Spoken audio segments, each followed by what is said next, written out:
You did everything right.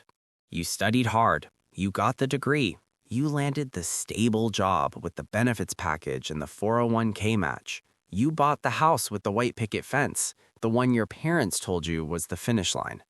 To the world, you look like a success. But late at night, when the house is quiet and you're staring at your banking app, you feel it, a cold shiver of truth creeping up your spine. The numbers don't add up. The paycheck disappears before the month does, and the future feels further away, not closer. You are a resident of the invisible prison.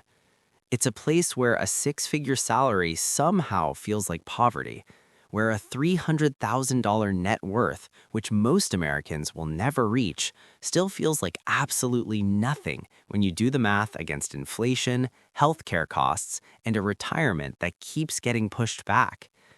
You aren't failing because you're lazy. You aren't failing because you're stupid.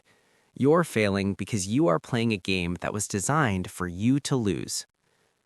In 2026, the so-called middle class isn't a socioeconomic group. It's a tax bracket with a marketing campaign. It's a lifestyle sold to you on credit, wrapped in the language of aspiration. Today, we are taking big finance and drawing it small. We're going to expose the hidden mouth of the middle-class lie, the three traps that keep smart, hardworking people broke, and then give you the exact gap strategy you need to break the bars of your prison and finally build wealth that actually moves the needle. Stay with me, because what comes next will change the way you see every financial decision you've ever made. Lie number one.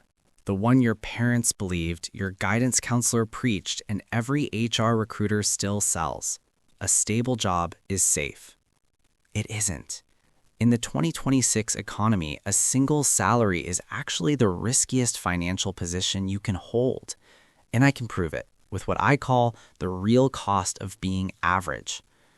Right now, you are probably happy if you get a 3% raise this year.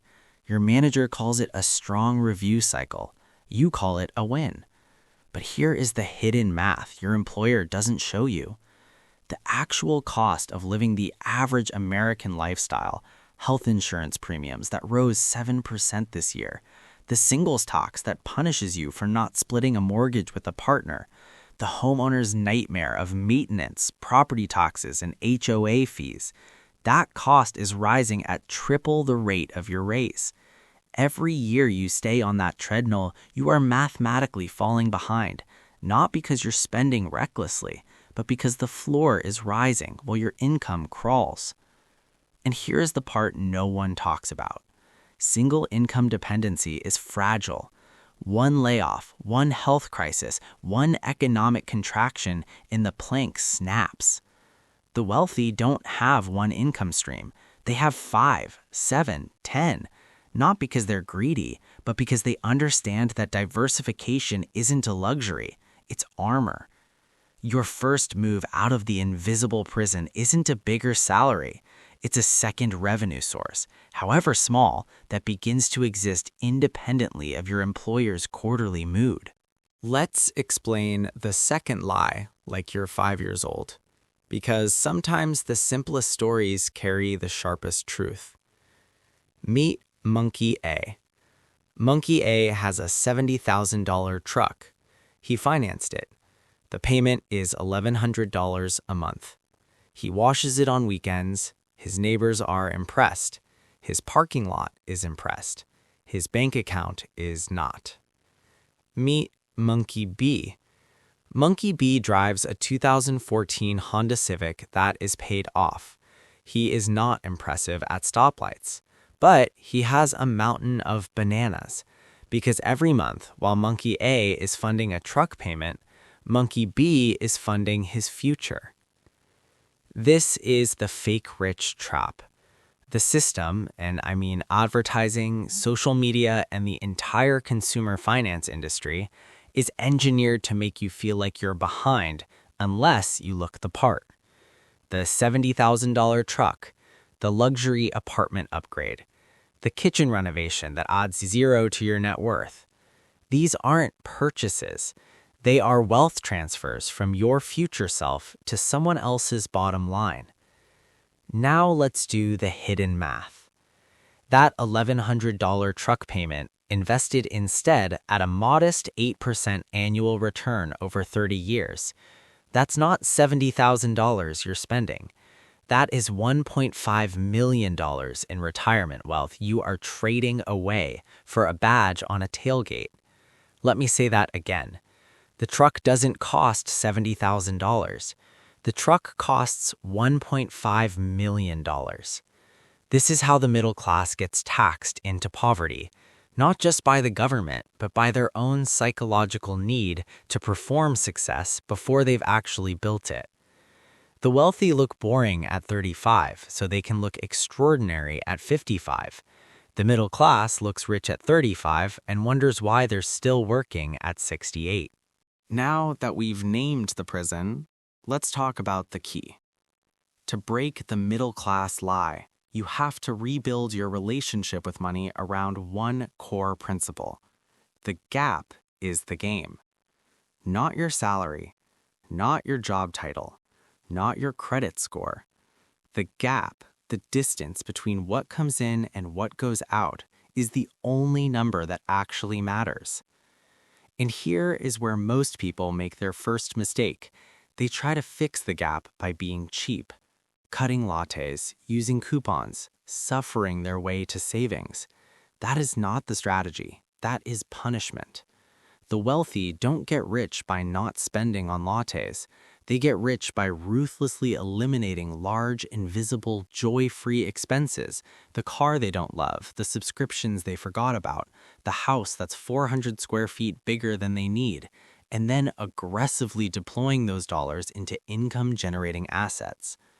Stop being cheap. Start being strategic. Every dollar that flows into your gap goes into what I call the shadow portfolio. Index funds, REITs, a side income stream, assets that grow silently in the background while you're at work. The secret of the genuinely wealthy isn't that they earn more, it's that they never sell their assets.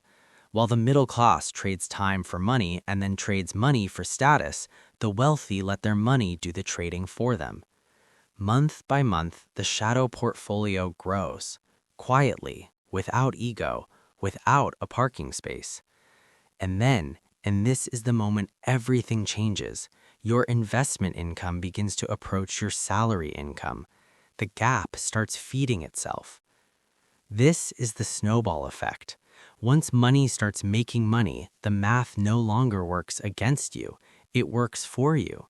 You move from the middle-class trap to the level of the economic ladder where the rules of the game finally change. You don't need to be a genius. You don't need to earn $500,000 a year. You need a wide gap, a growing shadow, and the patience to let time do the heavy lifting. So here is where we land. Not theory, action. 3 moves you can make this week to begin dismantling your invisible prison. Move 1. Audit the hidden costs. This weekend, open every subscription, every recurring payment, every insurance bill. Find the 3 largest joyless expenses, the ones you're paying out of habit or inertia, not because they genuinely improve your life. Cancel or renegotiate them. That is gap money. That is the beginning. Move 2.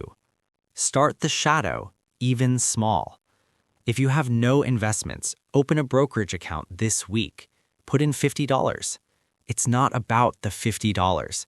It's about the identity shift, from someone who spends everything to someone who owns assets. The amount scales with time. The habit is the foundation. Move 3. Build the second plank.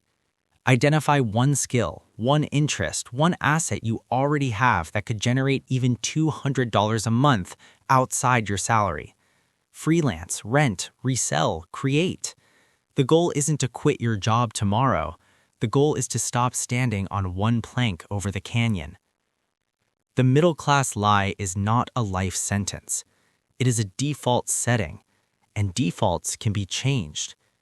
You were never the problem. The playbook was the problem. And now you have a different one. If this hit different, share it with someone who's still playing by the old rules. And if you want to go deeper on the gap strategy, the exact portfolio structure, the income layer breakdown, the tax wrapper that makes it all work, that video is right here. The prison was always unlocked. You just needed to see the door.